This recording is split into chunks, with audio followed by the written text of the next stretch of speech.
The Parashat Shavua of this week is Parashat Mishpatim.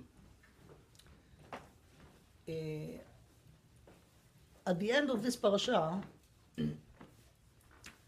it's mentioned again something that actually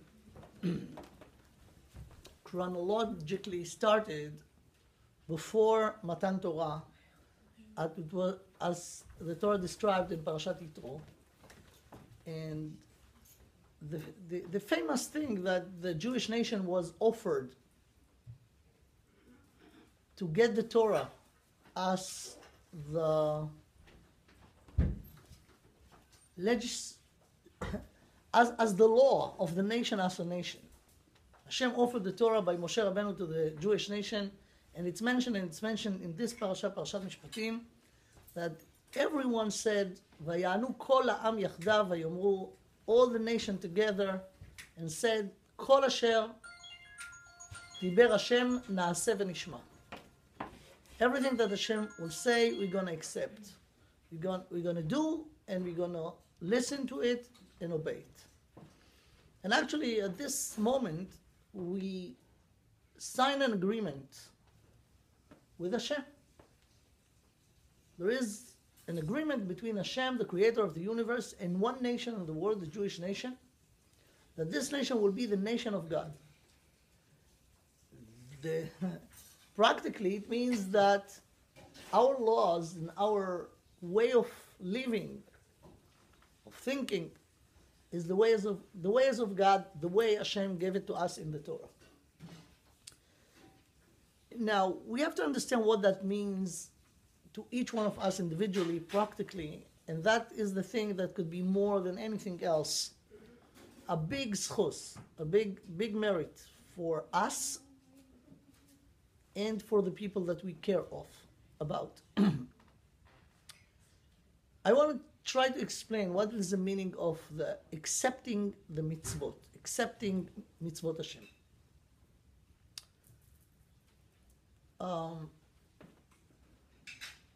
When Hashem created human beings, the first Adam Arishon, the first human being, Hashem created him as a combination of a physical and a spiritual. ויצר השם אלוקים את האדם עפר מן האדמה, dust from earth, ויפח באפיו נשמת חיים, and he gave him a neshama. Now, there are many aspects to this, but the one that I want to emphasize now, that each one of us include two parts: the physical and the spiritual, the body and the soul, the guf and the neshama. And the body is limited. The body is limited, as every material thing in the world is limited by time and space, and therefore, with our physical body, the way we knew it, we are here, limited in time, temporarily. We are not permanent. Even though each one of us feel permanent, feel kavua, the feelings come from the higher part of us, which is the neshama,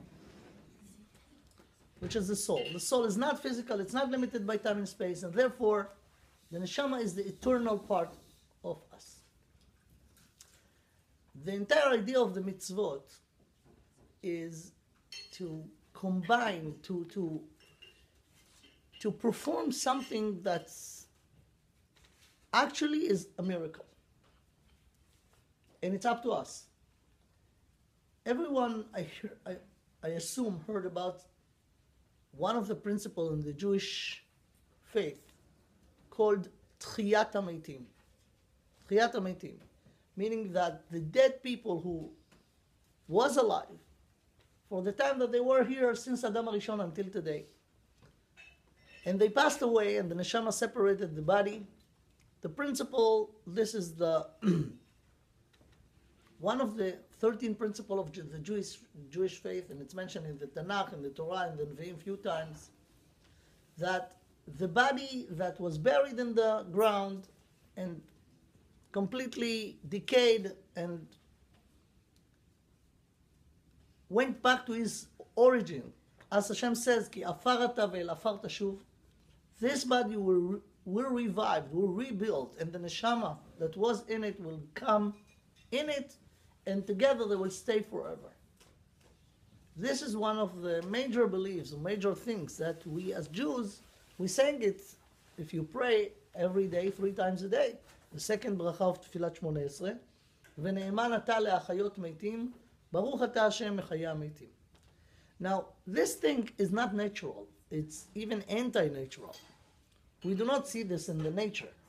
That we see that people or plants or animals is born.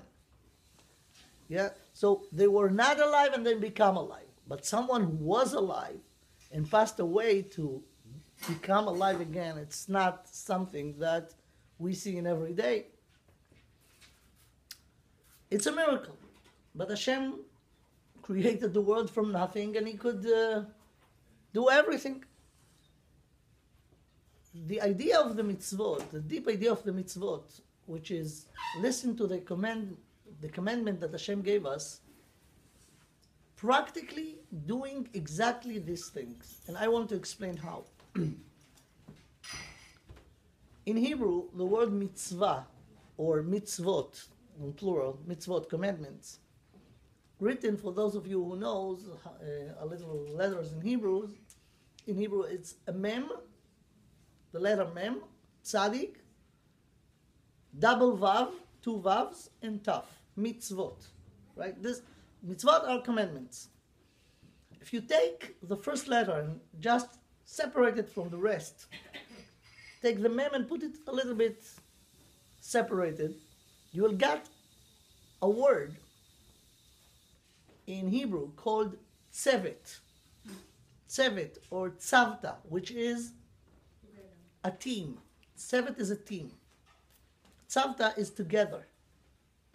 To be together. So what's the tzevet and why there are double vowels? Because there are 2 teams over here. The first team is the body and the soul. As we said, a human being is not just a body, not just a soul, but the combination of both. So this is the team. The other team, this is one team. The other team is the creator and the creature, which is us, the human being. So how it's a team? It's a team only by the connection between those 2. Body and the soul are connected together. But the creator and me are potentially connected, but I have to actualize it. How? God gave me, each one of us, the gift of running our life according to our will. We are free willers.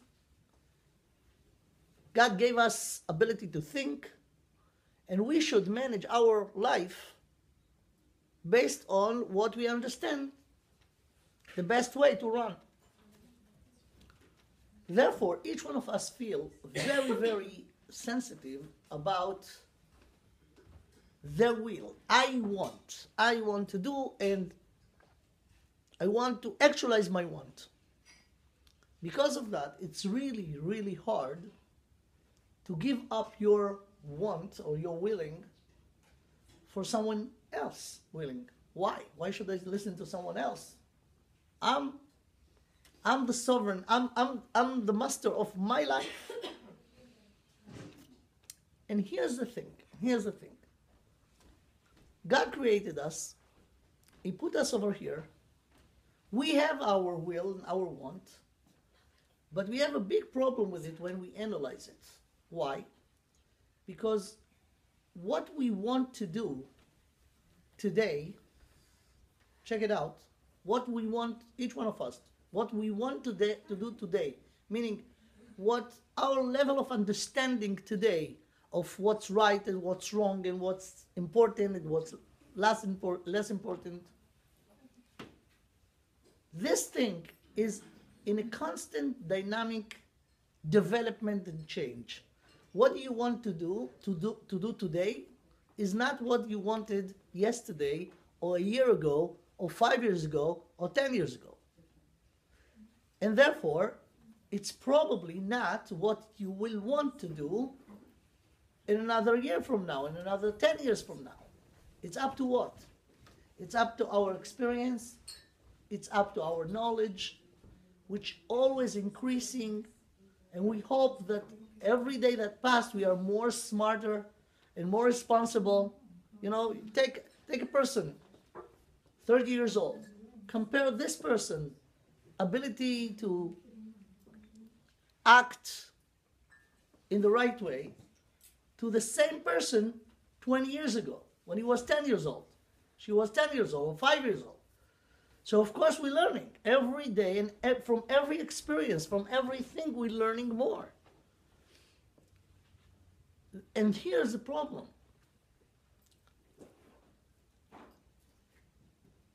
How do we know that what we do is right? Just because we feel so now? But again, if you look at the history, you will know that things that you were sure about 10 years ago, today you think, wow, I was so young and so stupid. That's not the way to do.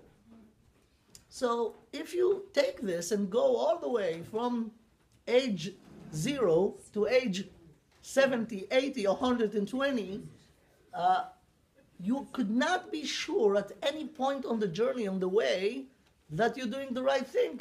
Maybe tomorrow you will discover that the things are not right. So what's the solution? What could be the solution? The solution will be if we will get instructions and directions from a source, from a power that really know what's right.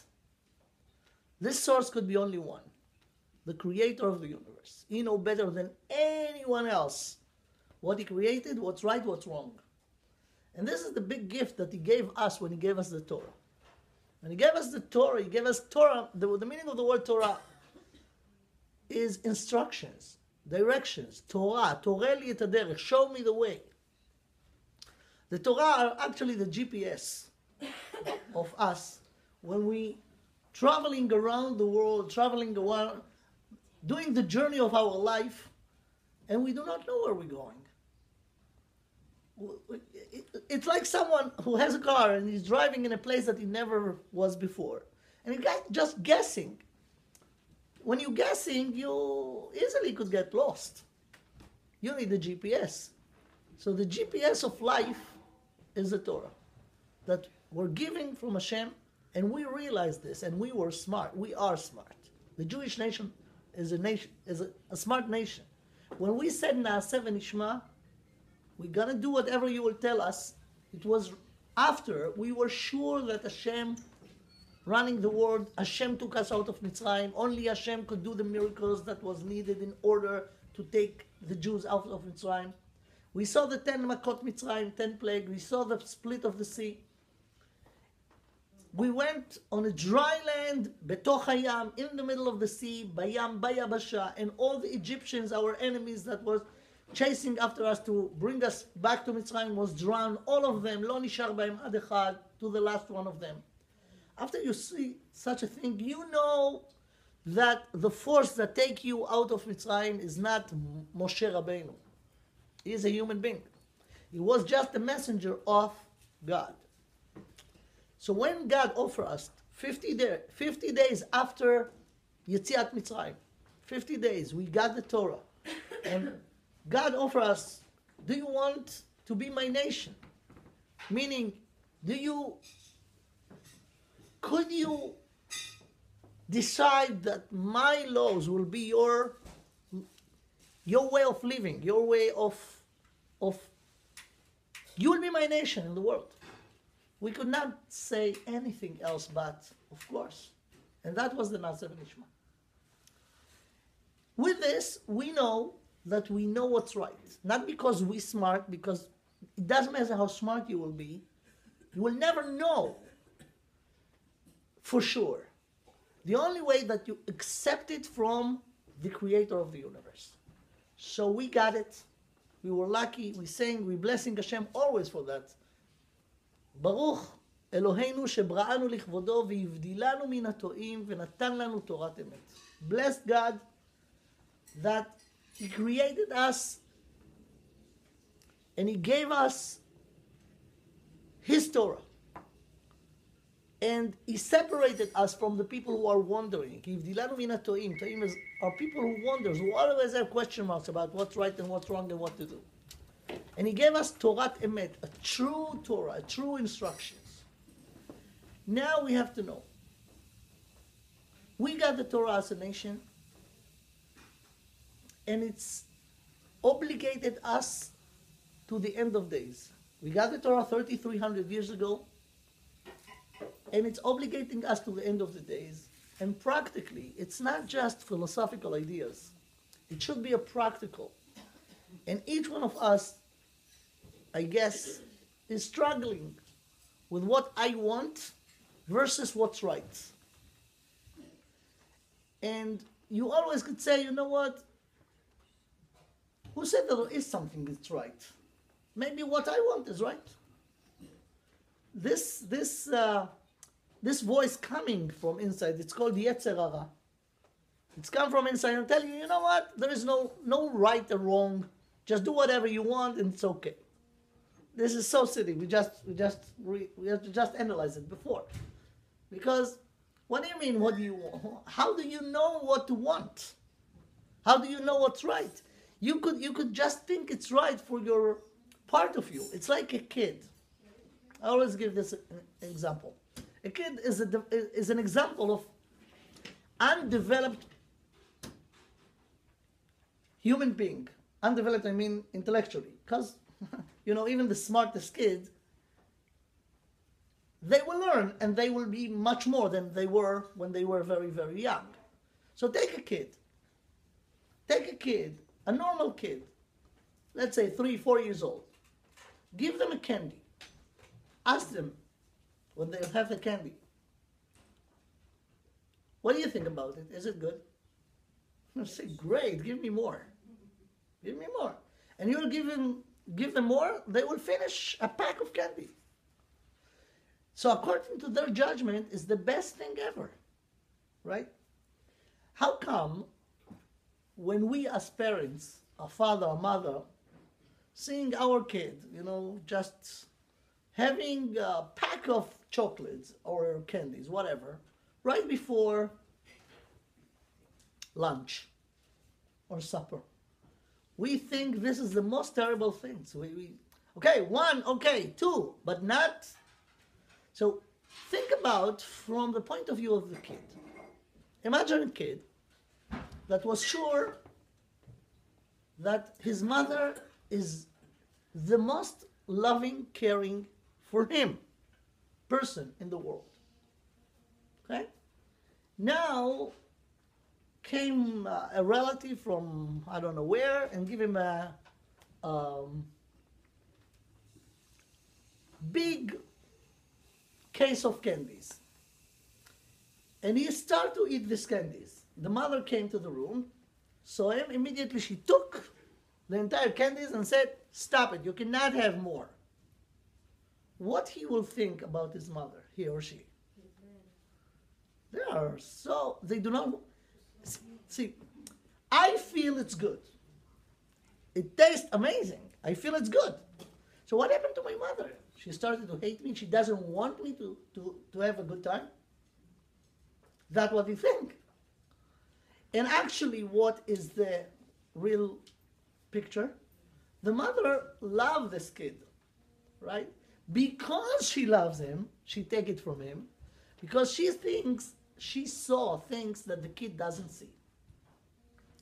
She saw the criteria of the kid to decide if it's good or not is just the taste. It tastes good. What's a kid do not know? He never heard about a dentist yet. He do not know anything about vitamins, about what he needs in order to really be healthy. He doesn't know all of this. So according to the limited information or parameter that he has, it's good. When you see the big picture, something that looks so good actually are not good, or even more than that. And the example of the kid is just an example. because each one of us has this kid inside about certain things.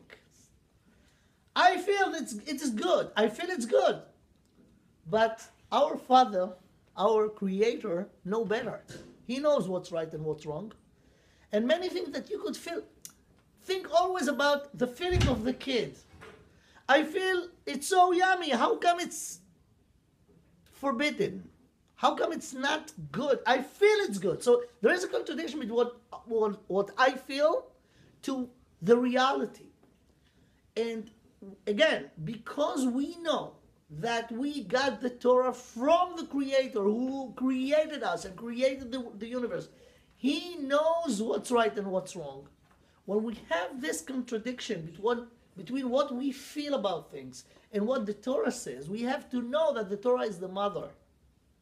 Is the truth. It's showing us the truth. And if you do not feel it, it means that in this particular thing, you never developed. You're still a kid. You have what to learn. Now, if you take this in account, it will help you a lot in the work that we have. And each one of us, we have to know, each one of us here for a reason. And the mission of each one of us is exclusive, is unique. Take it in account. Take this, for example. We have in the Torah 613 mitzvot. We know, some of you know your friends, right? You could see that there are mitzvot that for you it's very easy to do, in the right way.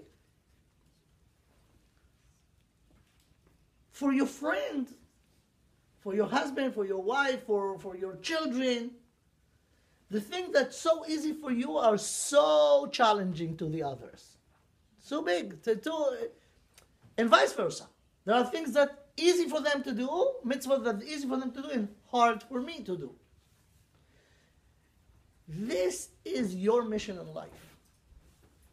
Because everyone developed, certain attitude. It's connected to background, it's connected to habits. And this is your mission. The things that are easy for you to do, keep doing. Keep doing. The things that are not easy for you to do, you have to know that because of those things, you are here in this world.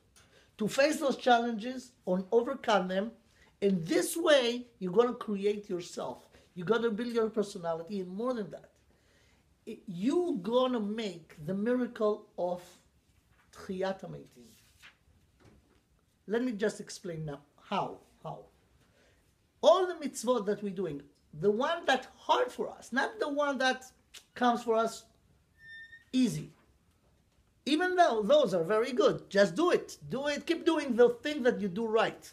The thing that's hard for you, when you put an effort and you reach levels that you were not there yesterday, a week ago, a year ago, you work on them and now you gain them.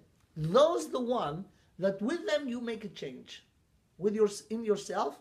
But there is an implication for Tchiyat HaMeitim. And this is connected to the secret of the word mitzvot. Tzavta, chibur, connection. The body, as I said, is physical. Because of this, it's temporary. In the good case, 120 years. In the good case. But the neshama, the soul, is not physical. Therefore, the existing of it is endless, is eternal. Now, in every action that we have in life, every challenge that we have, if we're behaving this way or this way, if you're doing mitzvah or doing something that is not mitzvah or just the opposite of mitzvah, be aware of what's going on over here. In every action that you do, a good act or the opposite, both your part, the body and the soul, are involved. You could not do anything with body without a soul. You could not do anything with a soul without a body. You need both. Now, what's the neshama wants to do? The neshama wants to do what's right. We're saying this every morning. אלוקי נשמה שנתת בי טהורה היא. The soul is pure. And the want inside of each of us to do what's right comes from the neshama. This is the source of it. From there we want to be good. We want to do right. So the neshama is the good voice inside of us that push us to do what's right. But we have a body also. And the body is a little kid. The body wants what's fun right now. I don't care about the big picture. And here's the conflict. The conflict is between inside of us, inside of each one of us. There are two voices, the neshama voice and the body voice. And this is the war. The war is there. Now, what will be the implication of both options? So in one particular case, I'll give you an example, just practical example. You know, one of the things that the Torah commanded us as Jews is to eat kosher. Eat kosher. Now imagine someone who was in the border. They want to eat kosher, but they're not doing it always. Now they have a challenge. They're very hungry. There is a food. It's not 100% kosher. It's not kosher completely, but it's not 100% kosher. So you're hungry. What's going on now? You're facing a challenge, right? Now two voices inside of you start to talk and argue with each other. The body says, I'm hungry now. The neshama says, but it's not completely kosher. You have to wait until you get to a place that you have a real thing without any, questions. In this struggle, sometimes the body will win, sometimes the neshama will win. Now let's see what's going to happen in both cases. If the body will win, you will say to the neshama, you know what? But it's not kosher. And all the excuses. Why? But where it's coming from? It's not coming from objective arguments. It's come from the fact that I'm interested that I will be able to eat it. Therefore, I'm hiring the best lawyers to tell me that it's good. Who's doing this? The body. And sometimes people just will eat it anyways. In the other case, could be a struggle, and then the person will say, you know what? I know I'm hungry, but it's not 100% kosher. I will wait until I get to a kosher food. So in those cases, we see that sometimes the body wins, sometimes the neshama wins, the soul wins. Now, what will be the implication? If the body will win, in both sides of you, body and soul, you decided, in this particular case, that the body is the major one. The soul will have no choice, but with your choice, you will put the neshama as a servant to the body. And the neshama will do something against its nature, because its nature is to do what's right. But you force the neshama to go against its nature to serve the interest of the body, because in this particular case, you decided the body is the major one. Here, the implications will be amazing. I'll tell you what. The body, as you remember, is physical and it's limited. It's mortal. It's going to get to the end point of it. The neshama is eternal. Now, if you put the neshama as a servant of your body, the servant could not be better than the master. And in this case, what did you do is something that in the Torah called karet. V'nichreta nefesh ha'i me'amea. Meaning, even though that the neshama is eternal, because you put it as a servant to the body, she could not be better than the body. And when the body will get to his end point, she will also get to its end point. This is terrible. But there is a balance. There is the other option. And the other option is even amazing more than that.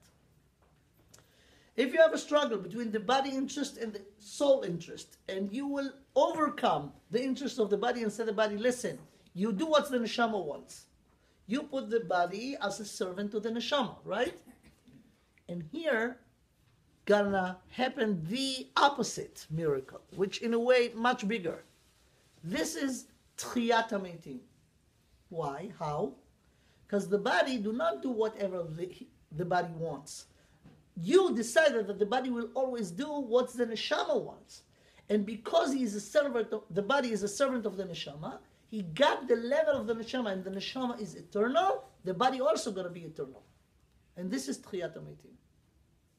Tchiyat hametim is to take the limits of the body, and the limits cause the death, cause the end point, and just vanish them, erase them, no limits. Because the body is the servant of the neshama, and the neshama is eternal, the body will be also eternal. This is tchiyat hametim. And this is the team, this is the tzavta. The team is to connect the body with the neshama, and if you connect it in the right way, that the body will serve the neshama and not the opposite, you're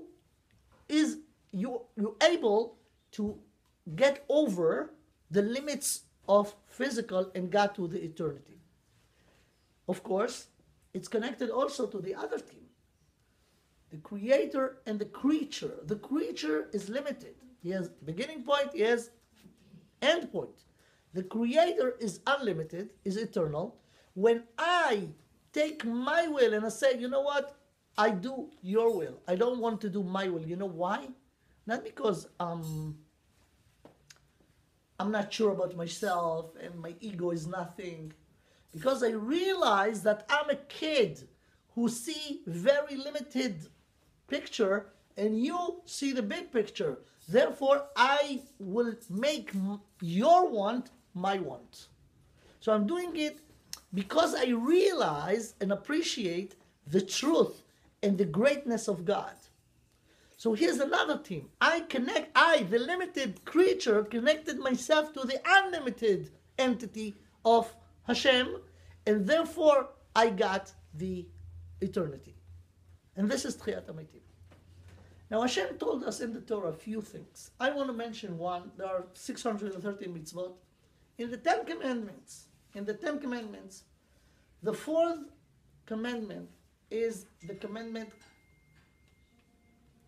command us to keep one day a week as a holy day, which is Shabbat. זכור את יום השבת לקדשו, שמור את יום השבת לקדשו. And Shabbat is the thing that make us as a nation an exclusive. You know, the Goyim, the nations of the world do not, that's not part of their mitzvot. They have 7 mitzvot b'nei Noach, not Shabbat. Shabbat is exclusive. It says in the Torah, Beini uven bnei Yisrael.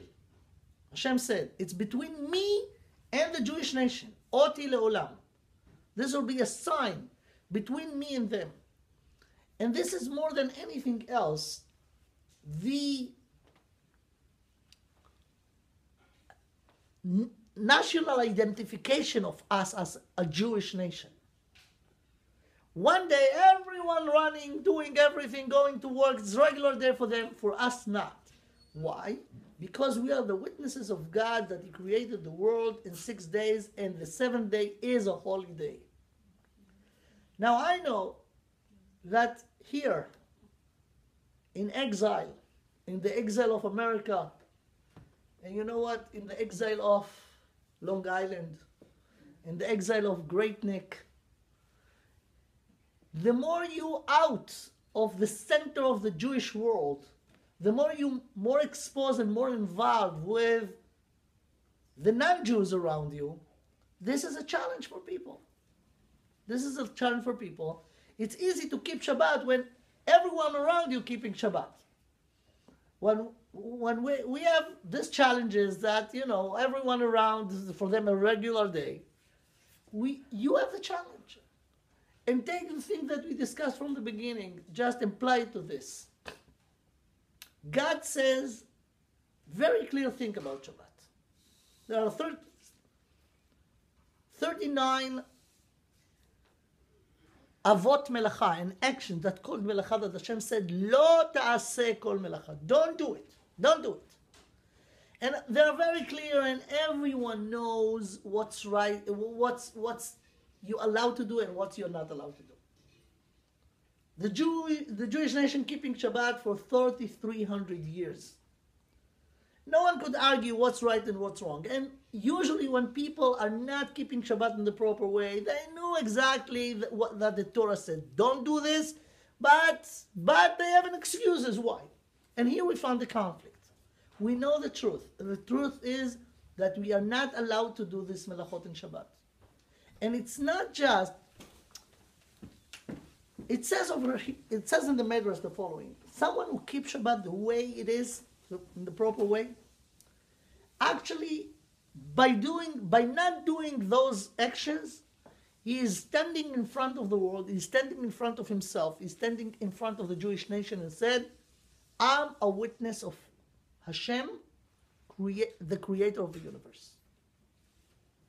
When someone not do the thing that the Torah says and do actions that forbidden on Shabbat, he is denying God as the creator of the universe.